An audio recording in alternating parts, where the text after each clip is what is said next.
आज की इस वीडियो में मैं गूगल पे इंस्टेंट लोन ऐप के बारे में बताने वाली हूँ कि कैसे आप घर बैठे पैन कार्ड और आधार कार्ड की मदद से गूगल पे से लोन ले सकते हैं, क्योंकि गूगल पे डीएमआई फाइनेंस के साथ मिलकर पर्सनल लोन की सुविधा उपलब्ध करा दी है। इस इंस्टेंट ऐप से आप 10,000 से लेकर के 8 लाख तक का लोन ले सकते हैं, जो कि आपके सिविल स्कोर और सैलरी पर भी निर्भर करता है। वैसे तो गूगल पे सबको आसानी से लोन ऑफर नहीं करता है, लेकिन अगर आप इसके रेगुलर बेसिस पे यूज करते हैं तो आपको ये ऑफर देखने को मिल जाएगा। तो चलते हैं, वीडियो को स्टार्ट करते हैं और लोन को कैसे अप्लाई करना है उसका स्टेप बाय स्टेप प्रोसेस बताती हूँ। उससे पहले मैं आपसे ये कहना चाहूंगी कि आप जहां तक कोशिश हो तो आप किसी भी ऐप से लोन लेने के बजाय या बैंक से लोन लेना ज्यादा प्रेफर करें, क्योंकि जो इंस्टेंट लोन ऐप होती है उनमें रेट ऑफ इंटरेस्ट भी काफी ज्यादा देखने को मिल जाता है। अगर आप छोटे अमाउंट का लोन लेते हैं तो आपको इंटरेस्ट का उतना पता नहीं चलता है, बट आप बड़े अमाउंट में अगर कोई लोन लेते हैं तो आपको रेट ऑफ इंटरेस्ट ही इतना देना पड़ जाएगा। तो कोशिश आप यही करें कि आप जो भी लोन ले वो बैंक से लेने की कोशिश करें। तो चलते हैं, वीडियो को स्टार्ट करते हैं। तो लोन अप्लाई करने के लिए सबसे पहले आपको गूगल पे की ऐप जो है वो इंस्टॉल करनी है। ऐप इंस्टॉल करने के बाद जब आप नीचे आएंगे तो यहाँ एक ऑप्शन दिखाया जाएगा रिवॉर्ड्स एंड ऑफर्स का। उसके नीचे आप गेट अ लोन का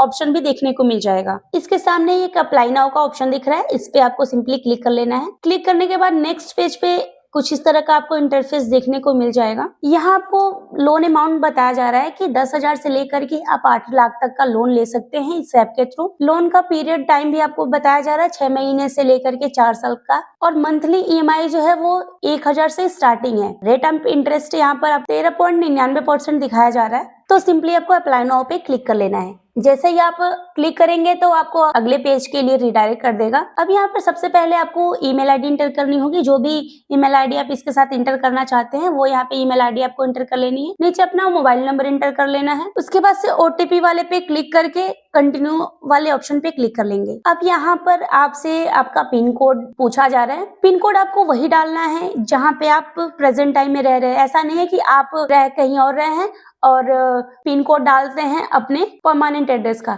तो ऐसा बिल्कुल भी नहीं करना है। आपको वही पिन कोड डालना है जहां प्रेजेंट टाइम में रह रहे हैं। उसके बाद से आपको नेक्स्ट वाले ऑप्शन पे क्लिक कर लेना है। अब नेक्स्ट पेज पे आपको आपके पैन कार्ड की डिटेल फिल करनी होगी। यहाँ पर आपको पैन कार्ड पे जो नाम लिखा हुआ है वही आपको एज इट इज लिखना है। उसके बाद से पैन कार्ड का नंबर इस पे एंटर कर लेना है और नेक्स्ट वाले ऑप्शन पे क्लिक कर लेना है। अब नेक्स्ट पेज पे आपसे पूछा जा रहा है कि आपका एम्प्लॉयमेंट टाइप क्या है, कि आप सैलरीड है या सेल्फ एम्प्लॉयड है। जो भी है वो आप इस पे सेलेक्ट कर लेंगे। ज्यादातर जो पर्सनल लोन प्रोवाइड करवाया जाता है वो सैलरीड पर्सन के लिए होता है। सेल्फ एम्प्लॉयड को भी मिलता है, बट सैलरीड पर्सन को ज्यादा प्रायोरिटी दी जाती है। तो यहाँ हम सैलरीड पे सेलेक्ट कर लेंगे। उसके बाद से फिर से आपको नेक्स्ट वाले बटन पे क्लिक कर लेना है। अब यहाँ पर आपको आपकी मंथली इनकम इंटर करनी होगी कि आपकी मंथली इनकम क्या है। मैं पहले ही आपको क्लियर कर देती हूँ, अगर आपकी 15,000 से कम मंथली इनकम हो तो आप इस लोन के लिए बिल्कुल भी अप्लाई मत कीजिएगा, क्योंकि ये लोन उन्हीं को ही प्रोवाइड करवाया जाता है जिनकी सैलरी 20,000 से ऊपर हो। अगर आपकी सैलरी मंथली 20,000 से ज्यादा है, 20 से 25,000 रुपए है, तो ही आप इसको अप्लाई कीजिएगा। तो यहाँ मैं 20,000 रुपए इंटर कर देती हूँ। उसके बाद से नेक्स्ट वाले ऑप्शन पे क्लिक कर लेना है। अब यहाँ पर आपसे आपका जेंडर चूज करने के लिए बोल रहा है, तो आप अपना जेंडर सेलेक्ट कर लेंगे, मेल फीमेल जो भी है। अब यहाँ पर आपसे आपकी डेट ऑफ बर्थ पूछा जा रहा है कि आपके पैन कार्ड पे क्या डेट ऑफ बर्थ है, उसको आप यहाँ पे फिल कर लेंगे। यहाँ बार बार पैन कार्ड इसलिए दिखाया जा रहा है क्योंकि जो भी डिटेल आपको फिल करनी है वो पैन कार्ड के हिसाब से ही फिल करनी है। ना ही आपके नाम की स्पेलिंग इससे मिसमैच होनी चाहिए, ना ही डेट ऑफ बर्थ। अगर थोड़ा सा भी कुछ मिसमैच होता है तो आपके लोन के रिजेक्ट होने के चांसेस बहुत बढ़ जाते हैं। तो सिंपली यहाँ पे इंटर करके नेक्स्ट पे क्लिक कर लेना है। अब यहाँ पर ऐड करेंट होम एड्रेस के बारे में पूछा जा रहा है। जैसा कि मैंने पिन कोड के बारे में ही बताया है कि जहाँ प्रेजेंट टाइम में रह रहे हैं वही एड्रेस यहाँ पे इंटर करना है। यहाँ आपको जो एड्रेस ब्लर किया हुआ दिखाया जा रहा है ये आधार को फैच करके दिखाया जा रहा है, बट हमें अपना करंट एड्रेस फिल करना है। मैं अभी प्रेजेंट टाइम में इस एड्रेस पे नहीं रह रही हूँ, तो मैं एडिट एड्रेस वाले ऑप्शन पे क्लिक करके प्रेजेंट टाइम में जहाँ पे रह रही हूँ वहाँ का एड्रेस इस पे फिल कर लेना है। यहाँ पे चूज रेजिडेंस टाइप दिखाया गया है ऑन का। अगर आप वहीं का एड्रेस डाल रहे हैं जहाँ पे आप प्रेजेंट टाइम में रह रहे हैं और आपका दोनों एड्रेस सेम है, तो यहाँ पर आप ऑन पे सेलेक्ट कर लेंगे। ये सारी चीजें करने के बाद आपको नेक्स्ट वाले ऑप्शन पे क्लिक कर लेना है। उसके बाद से पूछा जा रहा है कि आप उस करंट एड्रेस पे कितने साल से रह रहे हैं, तो वो यहाँ पे आपको फिल कर लेना है। दोबारा से आपको नेक्स्ट वाले ऑप्शन पे क्लिक कर लेना है। अब यहाँ पर आपको आपकी एम्प्लॉयमेंट डिटेल इंटर करनी होगी कि किस कंपनी में आप काम करते हैं, कितने साल से आप उस कंपनी में काम करते हैं, तो वो चीजें यहाँ पे मेंशन करनी होगी। कंपनी का नाम मेंशन कर लेना है और कितने साल से आप कर रहे हैं वो एंटर कर लेना है। ये सारी डिटेल डालने के बाद आपको नेक्स्ट वाले बटन पे क्लिक कर लेना है। अब नेक्स्ट पेज पे यहाँ पूछा जा रहा है ऐड योर वर्क एड्रेस, तो आपको चूज एड्रेस पे जाके अपने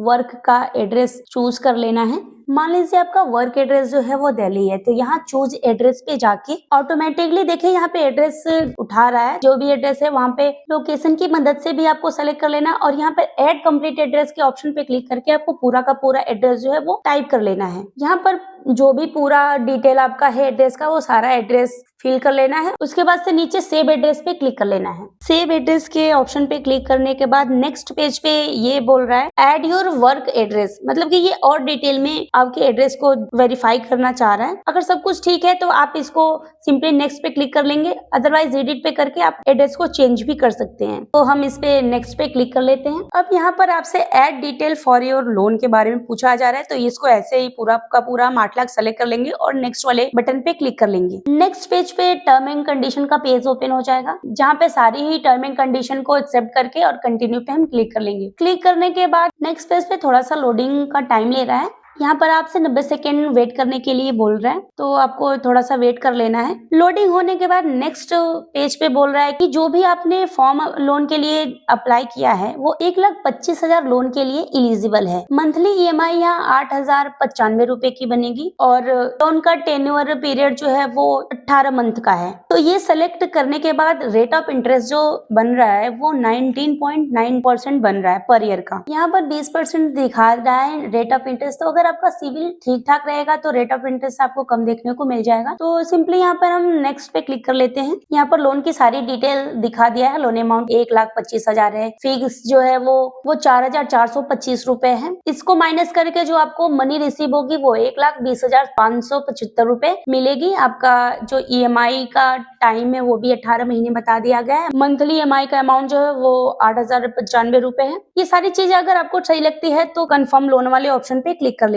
इसके ऊपर क्लिक करने के बाद आपको नेक्स्ट पेज के लिए रिडायरेक्ट कर दिया जाता है। यहाँ आपको देखने को मिल जाएगा कि योर एप्लीकेशन इज अप्रूव्ड। यहाँ पर आपको KYC वेरिफिकेशन और बैंक डिटेल जो बचा है ये कंप्लीट करना है। तो हम इस पे स्टार्ट KYC पे क्लिक कर लेंगे। स्टार्ट KYC पे क्लिक करने के बाद यहाँ पर आपसे बोला जा रहा है टेक अ सेल्फी। तो सिंपली आपको अपना यहाँ एक सेल्फी लेके अपलोड कर लेना है। जैसे आप इस पे क्लिक करेंगे तो आपके सामने आपका कैमरा ओपन हो जाएगा और आपको एक अपनी सेल्फी लेके अपलोड कर लेनी है।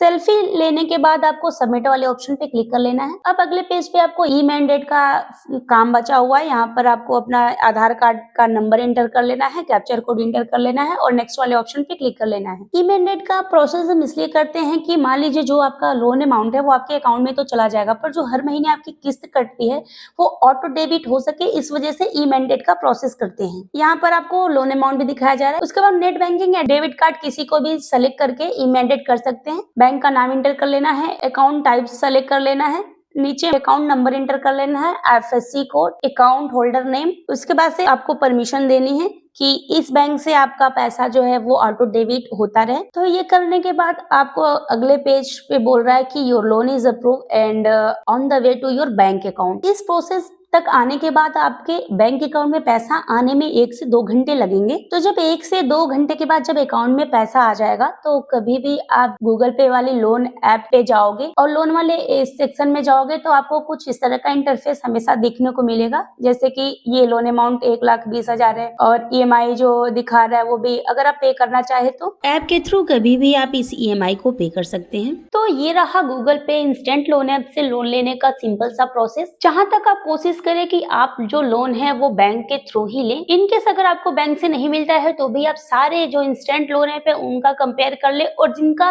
रेट ऑफ इंटरेस्ट ज्यादा कम हो उनसे ही आप लोन लें। तो वीडियो अगर अच्छी लगे तो चैनल को सब्सक्राइब और वीडियो को लाइक जरूर कीजिएगा। मिलते हैं एक और वीडियो में, तब तक के लिए नमस्कार।